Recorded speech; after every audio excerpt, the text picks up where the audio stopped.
The Monster of Colombia, the dark story of Luis Garavito. Imagine a man responsible for the deaths of nearly 200 children. A man who wandered from town to town across South America, pretending to be kind, helpful, even trustworthy. But behind that mask was one of the most terrifying serial killers in human history. His name was Luis Alfredo Garavito Cubelos, known in Colombia as La Bestia, the Beast. For years, children disappeared across Colombia, Ecuador, and Venezuela. Police were confused. Families were terrified. And nobody knew that the same quiet man was behind it all. This is the chilling true story of Luis Garavito, the most horrifying serial killer in Colombian history. Early life. Luis Garavito was born on January 25, 1957, in the small town of Genova, Colombia. He grew up in a poor rural family with 7 siblings. His childhood was anything but normal. Garavito later told investigators that his father was violent and abusive, often beating him and his mother. But according to investigators, the trauma went even deeper. Garavito claimed he was sexually abused by an older man during childhood. Psychologists later suggested that these early experiences may have contributed to his deeply disturbed behavior. But trauma alone does not create monsters. Many people suffer difficult childhoods, yet they never become killers. Garavito's path toward darkness was already beginning, the beginning of his crimes. By the early 1990s, Garavito had begun traveling across rural Colombia. He had no stable job, no permanent home. He often dressed like a street vendor, religious worker, or charity helper. This allowed him to gain trust easily. His targets were almost always the same: poor boys between the ages of 6 and 16. Many were street children. Others came from extremely poor families. Children who would not immediately be searched for by authorities. Garavito would approach them with kindness. Sometimes he offered food, money, or small gifts. Sometimes he promised them work or help. Once the child trusted him, he would lead them to remote areas outside towns.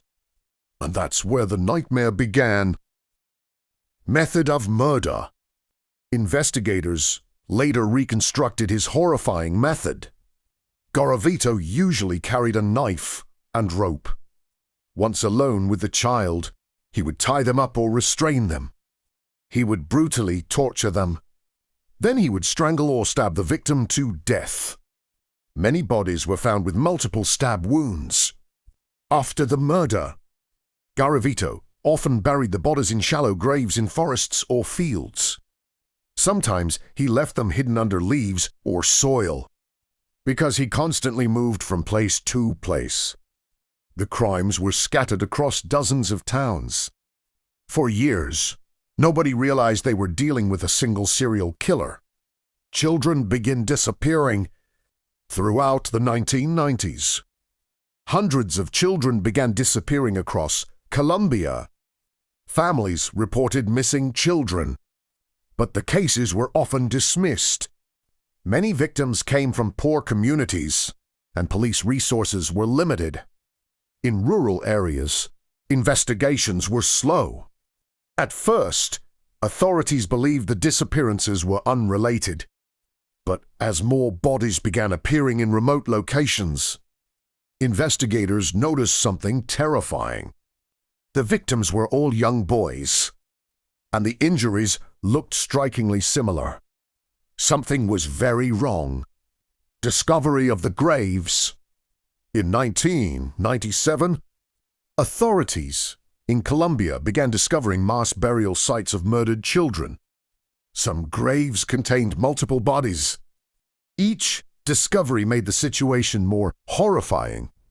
Eventually, investigators realized they were looking at one of the worst serial murder cases in world history.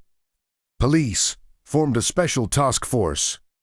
They began analyzing patterns, locations, victim profiles, witness reports, and slowly, a suspect emerged, the mistake that exposed him. In April 1999, Garavito made a critical mistake. A shopkeeper noticed something strange. Garavito was trying to sell a child's belongings. Evidencia Garavito.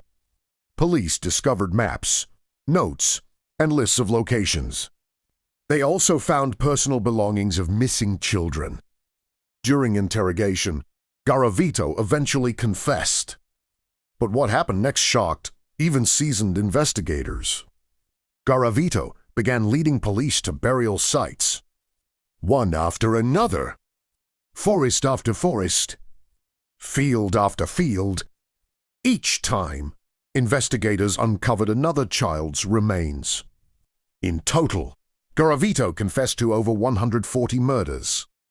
Authorities believe the real number could be closer to 200 victims. The trial of Luis Garavito became one of the most infamous criminal cases in Colombia. Prosecutors presented overwhelming evidence. His confessions, witness testimonies, physical evidence, recovered bodies, items belonging to victims. Garavito was convicted of dozens of murders.